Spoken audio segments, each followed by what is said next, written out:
sistem koordinat kartesius dan titik-titik itu mengarah ke bentuk suatu garis, maka kita ingin memprediksi persamaan garisnya seperti apa. Itu intinya ya. Jadi di sini perumusannya jadi regresi linear bertujuan mencari persamaan titik tersebut dalam keadaan minimum. Coba kita, nah ini contoh regresinya adalah seperti ini, tapi cara metodenya itu ada di statistik sebetulnya. Di sini diberikan enggak? Tidak. Jadi metodenya adalah di metode statistik. Jadi kalau itu nanti akan dipelajari di metode statistik di ini. Jadi tapi prinsipnya metode regresi itu adalah ini. Jadi kalau kita punya ini karena sangat banyak ini titiknya, kalau cuma 2 titik ya kita tidak bisa memprediksi karena banyak, maka ini biasanya kajiannya dengan ada di metode statistik. Jadi saya tidak bisa memberikan gambaran ini, di sini pun tidak ada dicontohkan. Bagaimana mendapatkan garis itu. Jadi intinya metode regresi itu adalah mendapatkan garis apabila diberikan beberapa titik. Titik data. Dan titik data itu mendekati ke suatu garis, itu kita samakan dengan model regresi. Tapi ada juga model kuadratik, itu ada dicontohkan model kuadratik. Jadi diperkirakan. Jadi mana yang paling banyak itu yang mendekati garis. Sebetulnya kalau secara kalau secara matematika aja kita butuh titik, 2 titik itu bisa dibuat suatu garis. Tapi kalau titiknya lebih dari 1 kan kita tidak, kalau titiknya berpencar kita juga tidak bisa memprediksi itu garis. Jadi kalau titiknya gerombol, maka kita dengan mencari kuadrat jarak garis tersebut dari masing-masing titik, maka kita prediksi garisnya seperti apa. Nah, makanya ini dipelajari lebih lanjut di mata kuliah statistik atau analisis data. Ini ya tidak bisa menceritakan itu panjang lebar kalau itu diceritakan. Baik, itu mungkin silakan yang lain. Baik Pak, terima kasih. Jadi ini cuma pengenalan dong ya Pak? Pengenalan. Jadi nanti suatu saat, dan saya yakin bahwa semua mahasiswa IPB nanti akan mendapatkan mata kuliah statistika inferensia ya, untuk analisis data. Dan itu biasanya digunakan dalam skripsi ya, untuk analisis data. Siap-siap jadi Anda itu nanti ada di statistik. Baik, silakan. Fokuskan yang berkaitan dengan berkaitan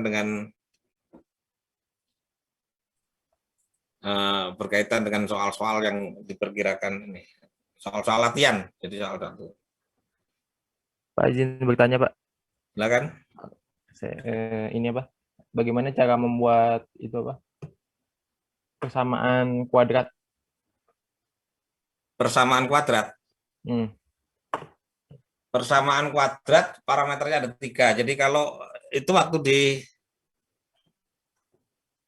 kalau persamaan kuadrat itu baru bisa diperoleh ketika kita punya 3 titik. Persamaan kuadrat kan parameternya ada AX. Nah, coba persamaan kuadrat itu bentuknya seperti ini, bentuk umumnya ya.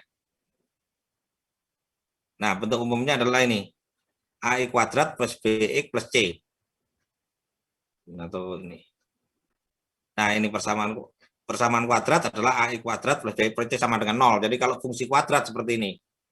Bentuknya ini. Nah, yang dimaksud cara membuat itu apanya? Kalau ingin mendefinisikan, jika menunjukkan persamaan kuadrat ya berarti sama dengan memilih 3 ABC bilangan real, maka akan bentuk kuadrat. Kalau para cara menyelesaikan persamaan kuadrat, misalkan kita punya AX kuadrat plus BX plus C sama dengan 0, itu berarti sama dengan mencari akar penyelesaiannya ya. Mencari akar itu berarti menggunakan rumus ABC, dan Anda sudah mengenal itu. Ada beberapa cara mencarinya, yaitu bisa dengan rumus ABC atau dengan apa lagi, pelengkapan kuadrat dan lain sebagainya yang dulu pernah Anda dapatkan waktu di SMP dan SMA mungkin. Nah, coba fokusnya apa yang mau ditanyakan di sini?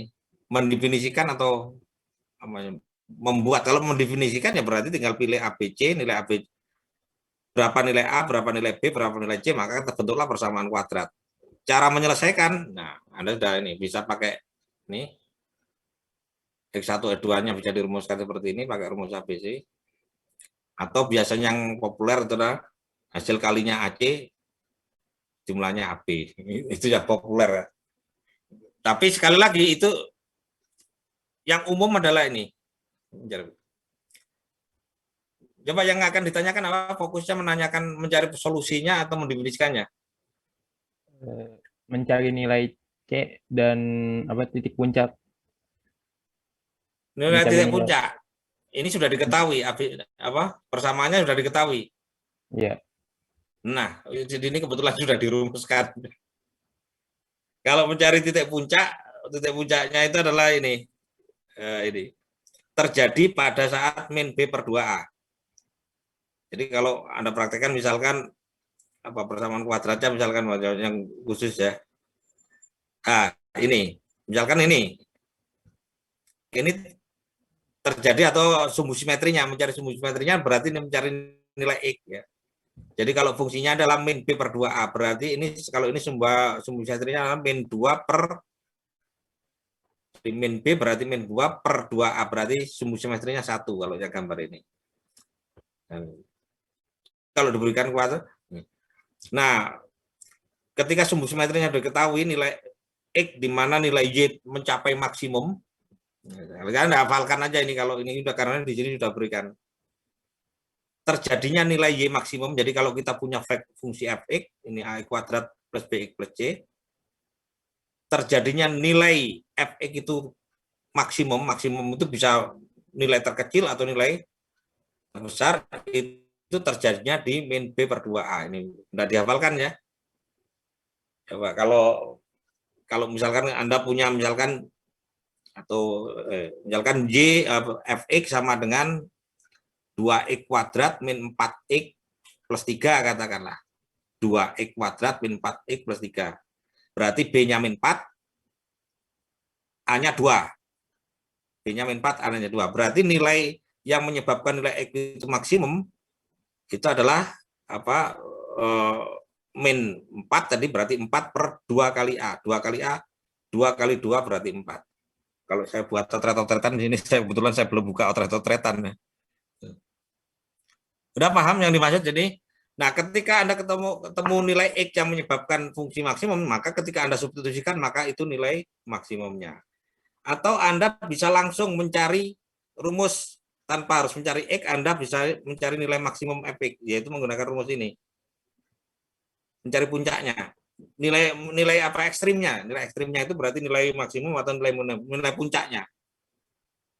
Bisa negatif, bisa puncak tertinggi, bisa puncak terendah. Nah, yang perlu Anda ingat ini, jadi yang selain itu tadi ya, nih, jadi ini kalau mencari puncaknya min D per 4A. Jadi nilai fx maksimum tanpa harus mencari dulu, jadi bisa mencari X dulu di mana terjadinya nilai fx itu apa puncak, ya, kulminasi, itu berarti X-nya bisa dihitung seperti ini. Ini mudah-mudahan Anda di SMA sudah pernah min B per 2A. Jadi kalau sini sudah ada rumusnya, nilai A sudah ada, nilai B sudah ada, maka Anda dapatkan nilai X di mana F. Ketika sudah ketemu, maka Anda substitusikan, maka itu nilai F puncak. Ya. Puncak itu berarti bisa puncak terkecil, bisa puncak terbesar. Atau Anda bisa langsung menggunakan rumus ini. Nilai puncaknya adalah min D per 4AD apa B kuadrat min 4AC. Jadi kalau ini sudah ada, berarti B-nya dikuadratkan, dikurangi dengan 4AC, kemudian dinegatifkan, kemudian dibagi dengan 4A, maka itu. Jadi kalau ini mencari nilai puncaknya, itu nilai X dulu, kemudian baru kemudian disubstitusikan kalau datang. Baik, kemudian, nah, kapan puncak-puncak, sifat-sifat puncak, ini penting ini, yang perlu Anda ingat, waktu di SMA dulu punya, puncak-puncak. Nah, ketika ini ada 6 jenis, yang ini harus hafal Anda ya, semuanya. Saya ini, walaupun yang tanya Alif, Anda perhatikan semua. Jadi kalau Anda fungsi kuadrat, itu kemungkinan ada terjadi 6 kemungkinan. Atau kita pilih menjadi 2 aja. Kita pilih menjadi 2. Jadi ada 2 kemungkinan, yaitu ditentukan oleh nilai A. Kalau nilai A kan sudah dinyatakan A itu tidak boleh sama dengan 0. Kalau tidak boleh sama dengan 0, nilai A itu bisa positif, bisa negatif. Ya. Kalau nilai A itu positif, maka kurvanya akan terbuka ke atas. Jadi kayak gini, ini walaupun kita nggak tahu rumusnya ya, kurva ini berarti nilai A positif. Nah ini ada ini kurva. Nah kalau misalkan A-nya itu negatif, maka kurvanya terbuka ke bawah. Jadi ini adalah menunjukkan negatif. Jadi kurvanya terbalik. Nah, jadi kalau nilai A positif berarti puncaknya adalah terkecil. Nilai puncaknya adalah nilai terkecil. Ya. Nilai terbesarnya nggak ada. Kalau misalkan ini tidak dibatasi, nilai X itu tidak dibatasi oleh daerah asal, tidak suatu nilai X dibiarkan bebas, maka ketika A positif dia akan mempunyai nilai puncak terkecil, nilai minimum. Nah, tapi kalau ketika A itu negatif, itu kan kurvanya terbalik, maka dia akan mempunyai nilai maksimum, jadi nilai yang terbesar, itu yang Anda sebut tadi puncak ya. Jadi ada 2 jenis ini. Jadi kalau A-nya negatif, maka fungsi kuadrat itu pasti mempunyai nilai minimum. Nilai terkecil punyanya. Terjadinya sama di sini. Terjadinya di sini. Yaitu pada saat nilai X min B per 2A. Atau kalau kita langsung ingin mencari nilai puncaknya di sini. Jadi kalau misalkan kita masukkan rumus ini, kebetulan A-nya positif, berarti yang kita cari itu adalah nilai terkecilnya. Nilai fungsi terkecilnya, jadi nilai Y terkecilnya. Nah, kalau A negatif, berarti yang Anda cari adalah rumus ini, itu berarti menghitung nilai F, nilai fungsi yang terbesarnya. Jadi puncak atas, nilai fungsi yang terbesarnya. Oke. Nah, kemudian dari 2 klasifikasi tadi, positif dan negatif, jadi kalau positif itu adalah berarti mencari pasti ada nilai minimum karena terbuka ke atas. Nah, itu kemudian dibagi menjadi 3 jenis. Jadi kalau A positif itu diklasifikasikan lagi 3 jenis. Jadi maka ada 6 kan. Ketika A positif 3 jenis, ketika A negatif ada 3 jenis.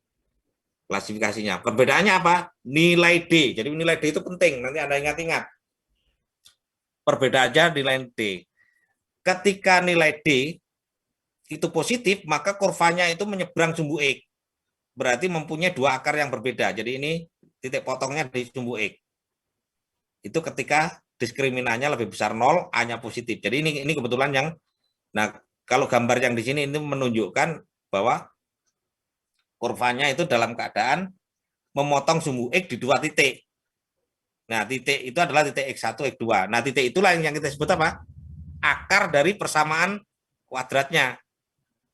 Jadi nilai fungsinya memotong 2 titik dan itu merupakan akar dari yang dihitung menggunakan rumus ABC. Itu kalau D lebih besar 0. Nah, kalau D sama dengan 0, posisinya adalah dia menyinggung sumbu X. Kurvanya dalam kondisi menyinggung sumbu X. Jadi, kalau A-nya positif, itu berarti menyinggung ke atas. Jadi nilai terkecilnya pasti 0, karena fungsinya adalah menyinggung di. Nah, titik singgungnya tetap, yaitu titik singgungnya di min B per 2A. Titik singgungnya, jadi nyinggung di, jadi titik singgung berarti X,0. Jadi titik puncaknya di X,0. X-nya apa? Min B per 2A, 0. Nah, otomatis itu karena dia menyinggung. Jadi di sini posisinya kayak gini, yang ini. Nah, kalau D-nya itu negatif, diskriminan negatif, maka kurvanya dalam keadaan melayang, berarti dia tidak menyinggung sumbu X, jadi tidak punya akar. Jadi kalau Anda selesaikan dengan rumus ABC, maka D-nya itu negatif, berarti ini tidak ada akarnya. Tidak ada nilai bilangan realnya. Jadi kurvanya tidak memotong sumbu X dalam keadaan melayang. Jadi nilai puncaknya positif di atas sumbu X. Jadi tidak pernah menyeberang sumbu X. Jadi nilai fungsinya selalu positif, selalu di atas 0. Jadi kalau ini kan kalau melayang di sini kan di atas 0 tuh. Kalau menyinggung nilai terkecilnya 0. Kalau D-nya lebih besar 0, memotong sumbu X, nilai terkecilnya adalah negatif. Jadi puncaknya ada lembahnya itu ada negatif. Di puncaknya. Negatif. Jadi kalau 0 menyinggung, jadi tepat puncaknya pada saat nilai Y sama dengan 0. Tapi kalau D-nya negatif, diskriminasi negatif, dia akan melayang di atas. Jadi puncaknya positif. Di atas sumbu X. Artinya nilai fungsinya selalu positif. Definite positif istilahnya. Ya, itu penting ditekankan. Jadi selalu melayang di atas ini. Itu kalau A-nya lebih besar 0, D-nya lebih besar, D-nya kurang dari 0, dia melayang di atas sumbu X. Jadi kondisinya seperti ini. Kondisinya ada yang di ketiga. Jadi, nah kalau D-nya sama dengan 0, berarti punya satu akar. Jadi nilai X-nya itu adalah min B per 2A, punya ada suatu titik, hanya apa titik potongnya ya berarti min B per 2A. Karena D-nya sama dengan 0. Diskriminannya itu sama dengan 0 nih. Diskriminannya sama dengan 0. Jadi maka dia akan menyinggung sumbu X di min B per 2A.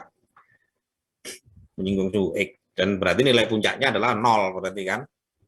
Dan nilai fungsinya semua di atas semua positif. Atau nilai fungsinya tidak mungkin negatif. Jadi ini bisa negatif. Kalau ini melayang selalu positif. Definisi positif. Nah, demikian juga untuk yang ketika A kurang dari 0, itu maka kurvanya adalah terbalik. Berarti puncaknya itu adalah dia mempunyai nilai puncak, nilai terbesarnya. Kurvanya terbalik dan ada 3 kemungkinan secara sama kan.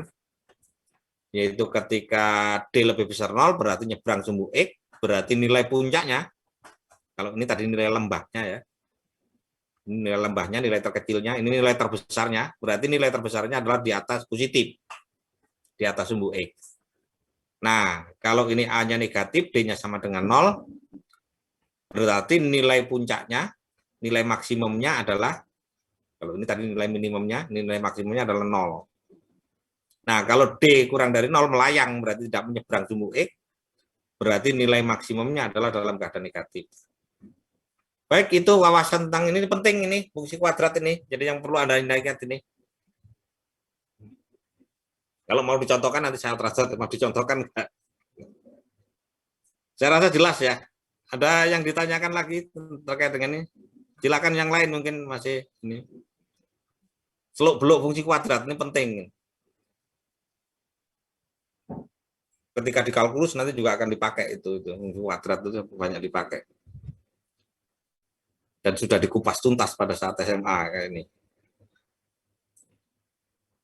Ada pertanyaan lain? Pak, kalau yang untuk mencari kesamaan yang pangkat 3 apa ya, Pak? Kalau pangkat 3, nah itu rumit secara ini, tapi Anda punya dalil sisa. Mencari akar kan? Iya, Pak. Nah, mencari akar Anda waktu di SMA masih ingat dalil sisa? Belum, Pak. Lupa, Pak. Lupa. Ya udah nggak usah dipikirin, jadi itu tidak akan masuk di sini. Tapi kalau mau Anda ingin tahu ya berarti, dan itu pun itu tidak semua bisa difaktorkan yang pangkat 3. Jadi kalau waktu di SMA dulu dikasih tentukan akar-akar nilai X pangkat 3, itu berarti akarnya pasti bilangan bulat. Dan tidak selalu ada kayak ini. Dan itu di SMA pun dikasih yang mudah-mudah, tidak dikasih yang mudah. Jadi nggak usah dipikirin, jangan terlalu kalau pangkat 3. Kalau nanti ada di soal pasti diketahui dulu itu kalau ada fungsi kubik. Di atas fungsi kuadratik fungsi kubik. Jadi rumusnya itu bisa AX pangkat 3 plus BX kuadrat plus CX plus D. Di mana A tidak boleh sama dengan 0. Akarnya maksimum ada 3. Ini akarnya maksimum ada 2.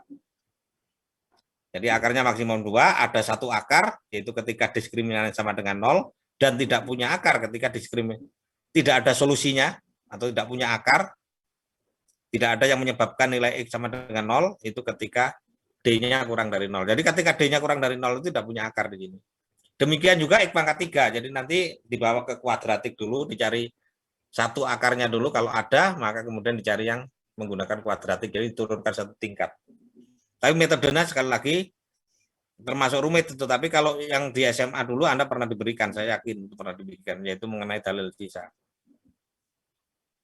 pembagian polinomial. Nah, pada saat pembagian polinomial dulu. Nggak tahu itu masuk kurikulum nggak sekarang. Tapi saya ingat waktu saya SMA dulu saya diberikan dalil saya. The Horner kalau nggak salah metodenya namanya, lupa saya sendiri juga lupa, udah lama. Tapi kalau sekarang saya kalau ingin memfaktorkan ya udah pakai komputer aja. Itu tidak hanya X pangkat 3, X pangkat 10 pun bisa dihitung pakai komputer. Ya itu pakai komputer kalau untuk kepentingan saya pribadi loh ya. Tapi saya tidak memikirin lagi bagaimana caranya itu. Tapi saya ingat waktu di SMA. Bagaimana cara hitungnya sudah saya serahkan komputer saya hitungnya. Jadi kalau ada apa X pangkat 4 atau polinom X pangkat 4, polinomial X pangkat 5 itu pun bisa saya selesaikan dengan bantuan komputer. Jadi cara hitung sudah saya serahkan komputer, saya tinggal memaknai aja apa yang dihitung. Baik, itu ada yang lain? Ada yang lain? Baik, sambil saya ini rumus ABC ini ya, sambil saya ini pelan-pelan saya ini ya, saya scan, mungkin masih yang ragu-ragu menanyakan bisa di ini. Ini fungsi linear muncul di sehari-hari ada sambil ini. Nanti kalau langsung diterap aja kalau mau yang tanya ya. Nah, mencari gradien ya. Selayaknya ini di SMP sudah ya. Jadi kalau ada 2 titik maka kita dapatkan koefisien kemiringan M atau istilah lainnya gradien. Slope bahasa Inggrisnya. Atau koefisien kemiringan yang benar. Kalau dalam fenomena fisika atau apa fenomena fisik disebut koefisien kemiringan. Ukuran tanjakan. Jadi kalau ini kan dalam matematika itu selalu terkait dengan pengukuran ya. Jadi kalau kita jalan atau apa, kalau ada garis maka ada salah satu meter yang penting yaitu M ini. Jadi M ini adalah mengindikasikan ukuran tanjakan. Jadi ukuran kemiringan. Jadi kalau misalkan gunung itu sangat tinggi dan curam maka bisa dihitung. Biasanya dikaitkan dengan sudut elevasi kalau di fisika ya, di pengukuran itu. Nanti di yang bidang kehutanan akan banyak tahu itu. Biasanya mengukur tentang apa kontur tanah dan lain sebagainya. Pengetahuan tentang M, gradien. Jadi kalau ada di kata maka kita bisa menghitung gradiennya. Ini rumusnya. Jika kita punya titik X1, Y1, titik X2, Y2, maka Y2 dikurangi 1 dibagi X2 kurangi 1, itulah yang disebut dengan gradien. Atau gradien itu adalah tangan dari sudut ini. Kemiringan garis terhadap sumbu X, maka kita punya sudut ini. Sudut yang ini ya, kan sudutnya ada 4 ini, sudut yang ini. Maka M itu adalah tangan dari sudut ini. Maka sudut inilah yang kita sebut dengan, waktu di fisika dulu, itu kita sebut dengan sudut elevasi. Sudut ini. Jadi sudut antara X yang ke dalam kehidupan sehari-hari disebut ini permukaan bumi ya. Nah, kemudian ini sinar, maka ini sudut elevasi ya. M. Itu fungsi linear. Tadi kuadratik kita balik linear. Ini penting M ini. Dan bagaimana mendapatkan persamaan garis dari fungsi linear, Anda sudah tahu. Kalau sudah punya satu M dan satu titik yang dilalui, atau kalau punya 2 titik, maka kita dapatkan M, otomatis kita dapatkan persamaan garis. Rumus umum persamaan garisnya ini. Jadi kalau ini ada M, ada satu titik dilalui. Jadi kalau ini garis dengan gradien M melalui titik 0, B. Titik potong pada sumbu Y. Saya rangkum, Anda kalau mau tanya nanti tinggal tanya aja. Nah, kalau ini adalah persamaan garis gradiennya M melalui titik X1, Y1. Jadi kalau ini sudah titik yang dilalui sudah jelas melalui titik potong pada sumbu Y yaitu 0, B. Nah, kalau ini persamaan garis melalui titik X1, Y1 gradiennya adalah M. Nah, garis yang sejajar sumbu X itu adalah rumusnya adalah X sama dengan K. Gradiennya 0. Tadi kita ulangi ini. Jadi kalau M-nya positif itulah Anda perhatikan dari kanan dalam keadaan menanjak ini. Menanjak itu ukurannya dari urutan kita menulis ya. Kalau dalam kertas urutan tulisan kita kan mengikuti Latin tuh, itu baca Latin kan dari kiri ke kanan. Jadi kalau Anda baca dari kiri kanan, nanjak itu adalah yang ini menanjak. Ini dalam keadaan positif, M positif. Kalau M negatif adalah, nah ini dari tinggi ke rendah. Kalau ini dari rendah ke tinggi. Ikuti urutan ini, urutan tata tulis kita dari kiri kanan. Tapi kalau tata tulis huruf Arab kan dari kanan ke kiri ya, huruf Latin kan dari kiri. Karena kita ngikuti huruf Latin itu berarti dari kiri kanan. Jadi yang dimaksud positif itu dari rendah ke tinggi itu adalah M-nya positif. Kalau dari tinggi ke rendah, jadi itu berarti M-nya negatif. Nah kalau dalam keadaan datar itu adalah M-nya 0. Nah itu yang disebut gradiennya 0 itu dalam keadaan datar. Maka rumusnya adalah persamaannya X sama dengan K. Tapi ada lagi garis yang menuju ke langit, sejajar sumbu Y. Maka itu gradiennya adalah tak terdefinisikan atau tak hingga boleh. Gradiennya menuju tak hingga. Jadi karena ini penyebutnya 0. Ketika garis itu dalam keadaan puncak, maka X1, X2 dalam keadaan 0 kan. Ketika penyebutnya 0, maka dia tak terdefinisikan secara aljabar, tapi kalau secara geometri dia adalah gradiennya bisa dikatakan dengan plus minus tak hingga. Nah, itu rumus persamaannya ini ingat-ingat, Y sama dengan K, sejajar sumbu Y. Sejajar sumbu Y. Garis vertikal, ini kita sebut dengan garis vertikal. Wah, ini oh ya, garis vertikal X sama dengan K. Sorry, garis X sama dengan K. Jadi garis vertikal. Ini yang sejajar karena nilai X sama dengan K, nilai Y-nya bebas. Garis vertikal itu berarti sejajar dengan sumbu Y. Nah, kalau ini garis horizontal Y sama dengan K. Rumusnya X sama dengan K itu garis vertikal. Nah, ini gradiennya tak terdefinisikan atau tak hingga. Kalau ini garis datar, berarti gradiennya adalah posisi dalam keadaan, atau kalau jalan itu dalam keadaan flat, datar. Nah, ini yang perlu diingat waktu di SMA, garis sejajar itu adalah gradiennya sama, itu berarti nilai kemiringannya sama. Garis gak lurus itu adalah hasil kali kemiringannya, gradiennya sama dengan -1, itu aja yang perlu diingat. Ini sudah terkenal, saya pikir menyelesaikan soal-soal ini tidak terlalu rumit, ya. Demikian sehingga, ini sejajar, ya. Demikian untuk menyelesaikan soal ini Anda tidak ada penyelesaiannya ini. Coba Anda selesaikan diri pelajaran SMP SMA dulu ya. Nah, ini yang ada di fisika, fungsi linier itu adalah hubungan antara Fahrenheit sama Celsius, atau mungkin Celsius dengan Reaumur, atau Celsius dengan Kelvin, itu semuanya ada hubungan-hubungan linier dan ada rumusnya.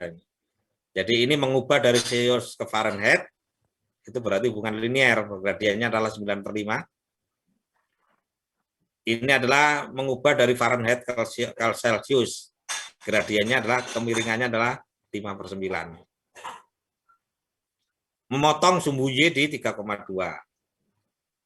Memotong di sumbu X adalah 3, itu gambarannya seperti ini. Nah, transformasi linier itu artinya adalah mengubah, atau jadi kalau suatu garis didefinisikan pada selang mulai dari A sampai B, terus garis itu sudah bersifat linier, maka mengubah selang AB kemudian ke CD, ke nilai CD, itu kita sebut dengan transformasi linier. Transformasi fungsi linier. Nah, rumusnya adalah ini. Jadi garis, kalau ini gradiennya kan berarti D dikurangi C dibagi B dikurangi A.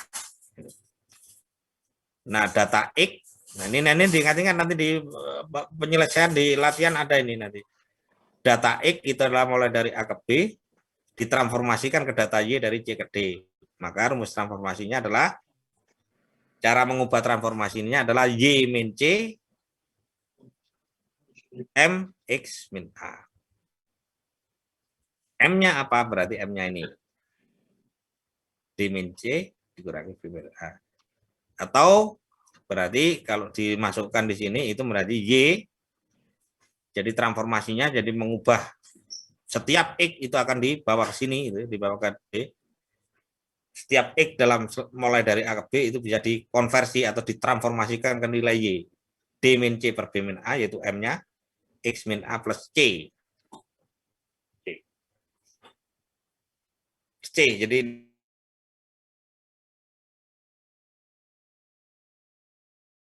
ini ya.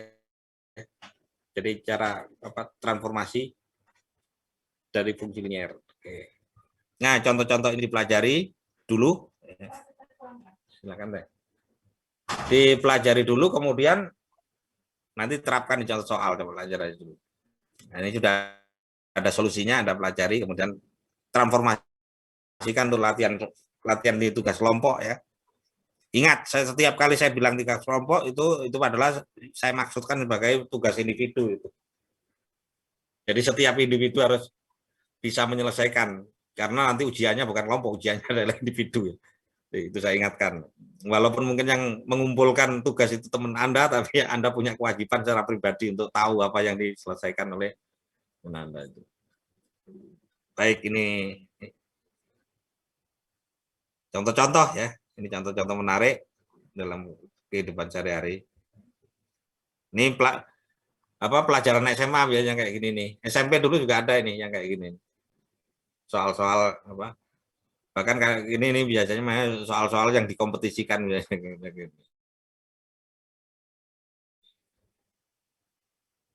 Pelajaran SMP.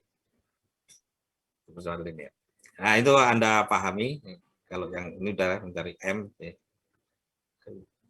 Nah, ini pengetahuan saja regresi linear itu cara mencarinya nanti ada di. Jadi kalau punya data dan data itu mirip dengan membentuk suatu garis seperti yang ini ya, maka kita garisnya seperti apa sih ini? Nah, tujuannya itu apa? Tujuannya kalau kita misalkan ini data tahun mulai sekian sampai sekian, ini bisa untuk prediksi masa depan.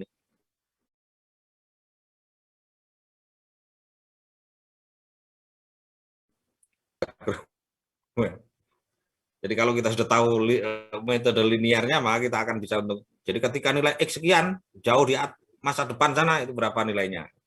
Untuk prediksi, untuk perkiraan linear. Dan itu adalah nanti dipelajari di statistik, di analisis data atau di metode statistik.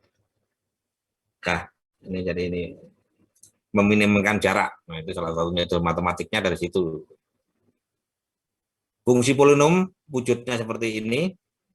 Jadi nilai pangkat koefisien dari pangkat terbesar itu disebut dengan derajat. Ini pangkat terbesar itu disebut dengan derajat. Jadi maka yang polinomial yang dengan derajat 0 itu konstan, fungsi konstan. Berderajat 1 itu adalah fungsi linear, derajat 2 kuadratik, derajat 3 adalah kubik, derajat 4 adalah kuartik, kemudian quintik itu derajat 5. Oke, dan seterusnya. Oke. Ini tadi sudah saya kupas, ini saya rangkum aja. Oke, ini dipelajari ya, ini mengubah ini pelengkapan kuadrat, mudah-mudahan masih ingat di SMP dulu. Jadi kalau ini cara membuat pelengkapan kuadrat ini saya ingatkan aja ya. Ini kalau diubah menjadi pelengkapan kuadrat itu berarti X min ya. X kemudian ini dibagi 2. X ya, ini X B ini dibagi 2 berarti min 2 dikuadratkan. Kemudian ini dikuadratkan dikurangi kemudian 7 dikurangi ini dikuadratkan sehingga 3. Ya. Jadi, waktu SMP dulu mudah-mudahan saya ingat pasti dulu. Jadi kalau ini dibuat bentuk pelengkapan kuadratnya adalah ini. Nah, kalau kita sudah fungsi kuadratik ini diubah menjadi seperti ini, maka kita tahu bahwa puncaknya itu terjadi di X sama dengan 2. Terjadi di X sama dengan 2, nilai puncaknya sama dengan 3. Jadi di sini digeser sini. Bentuk pelengkap kuadrat. Ini mudah-mudahan masih ingat ya. Jadi X 4-nya dibagi berarti min 2 kuadrat. Kemudian C-nya, 7-nya itu kemudian dikurangi dengan 2 ini dikuadratkan. 2 dikuadratkan. Jadi yang ini dibagi dua, kemudian dikuadratkan, maka kita dapatkan. Baik, itu yang ini. Nah, ini terapannya bisa Anda lihat, ini contoh menarik, Anda pelajari ya. Ini contoh menarik ini untuk ini. Terkait fungsi kuadrat dalam kehidupan sehari-hari, ini contoh menarik. Anda pelajari. Ini memprediksi fungsi kuadrat. Jadi kalau kita punya data sebanyak 10, katakanlah ini, berapa 10 ini, maka wujudnya seperti kuadrat, maka kayak regresi linier, maka ini fungsi kuadratnya diperkirakan seperti apa gitu. Ini contohnya. Nah, ini cara Anda pelajari. Kemudian Anda latihan di soal-soal latihan. Nah, ini prediksi fungsi kuadratnya, pendekatan fungsi kuadratnya. Model ya, model itu berarti perkiraan fungsi kuadratnya yang mendekati data itu. Diplot yang mendekati data itu sehingga fungsi kuadratnya yang mendekati itu ini. Nah, ketika kita sudah punya pendekatannya, maka kita bisa memperkirakan nilai di titik manapun. Oke. Ini fungsi nilai mutlak, mudah-mudahan Anda masih ingat waktu SMA. Oke. Ya, ini contoh kehidupan sehari-hari, fungsi sepenggal, nilai mutlak atau secara umum fungsi sepenggal. Ini dipelajari juga. Baik, itu mungkin terakhir ya. Kemudian kita akan membahas ini, tapi Anda harus semua, saya harapkan, walaupun nanti yang menyelesaikan itu wakilnya, yang mengumpulkan, yang taruh di LMS, di grup diskusi, tapi saya harapkan semua semua menyelesaikan, artinya mempelajari. Jadi kalau toh nggak bisa, tanya ke temannya, nah besok kita bahas. Ya, ada sampai AI, sampai berapa itu? 10 soal ya? sampai I. A, B, C, D, E, 10 mungkin, lihat. Dengan berbagai macam variasi soalnya. Nah, ini Anda diskusikan. Jadi, diskusi kalau toh Anda nggak bisa, pasti ada teman Anda yang bisa, tanya. Nah, nanti baru kalau semuanya nggak bisa, baru nanti saya yang menjawab. Anda bisa diskusi dengan teman, bagaimana caranya ini? Jangan dicuekin ya. Jadi Anda udah diselesaikan teman Anda nggak mau tahu ya, berarti nanti resiko Anda tanggung sendiri ketika nanti menyelesaikan kuis atau menyelesaikan apalagi latihan struktur Anda sendirian. Ketika UTS ada UAS nanti Anda sendirian, nggak ada yang ditanyain. Pada saat inilah Anda bisa tanya ke teman, atau punyanya kalau temannya nggak ada yang bisa jawab, bisa tanya ke saya, gitu kan bisa. Jadi maka tanggung jawab per individu. Kalau Anda nggak peduli dengan itu, jadi udah diselesaikan oleh teman saya, Anda tahu. Nah, pada saat ini resikonya nanti pada saat UTS atau kegiatan-kegiatan yang sifatnya individu. Baik, itu ya. Ini sudah melampaui waktu yang ini. Nah, biasanya memang saya tambahin. Baik, ada lagi yang perlu ditanyakan? Baik, karena waktu juga sudah habis, jadi saya tutup dulu ya, saya ini stop share dulu. Jadi berarti besok kita masih bisa diskusi. Tapi Anda coba dulu semuanya, saya harapkan semuanya mencoba minimal otret lah, minimal tahulah soalnya seperti apa gitu. Jadi kalau toh masih belum bisa menjawab, kan nanti bisa tanyakan ke saya besok. Baik, itu. Ada lagi? Baik, kalau tidak ada langsung saya tutup saja karena memang waktunya sudah habis. Kita tutup. Alhamdulillahirrahmanirrahim. Wassalamualaikum warahmatullahi wabarakatuh. Selamat siang. Insya Allah kita